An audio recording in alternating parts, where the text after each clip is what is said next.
as what I said sa mga bata, gamay na dyan na sila ikatuwa. So thank you so much, Terrence.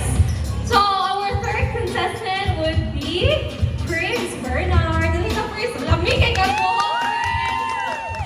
Kung saan, di Prince tinoon, may color? Or ganang po, ano na siya, fashion, or ganang paper? Fashion. O si color na, be? Blue mo na siya na pagka-gray. Alam mo po ng mata si, kung ano yung si Prince, kay mura po blue na yung color sa mata, gray. Gray. So, unsa may inspiration sa itong outfit karon? Nami makita pa forma. Tumaga ko, ay wag ka na akong atawain, di ba? Nindot kay ka forma, unsa na Korean? Formal. Kinsa may nag-style ni mo, dito po may gagkuhan. Si Daddy. Si Daddy, oh. Asa man si Daddy? May isa ka tiil. Karon.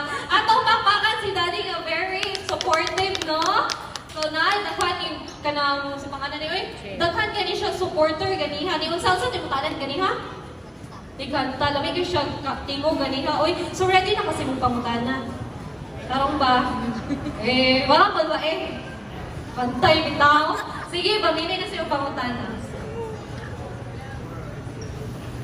Hala, kuya, oy, ang pangutana, oy. Kinatunong dyan, natunog. What do you like about your father? Again, what do you like about your father?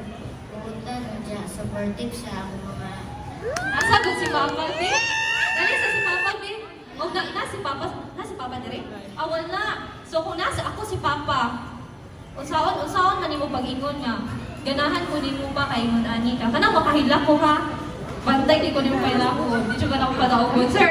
Ayun, nag-explore na. Pero, og ako imong papa karon, unsa may imong isulti niya? Salamat sa pag-alaga ka. I I love you. love you. Unay ang papa very proud to kayo nimo. So mao ra tay may kayon sa imong papa. Okay, thank you so much for that one, Prince. Ito kayo message, Prince.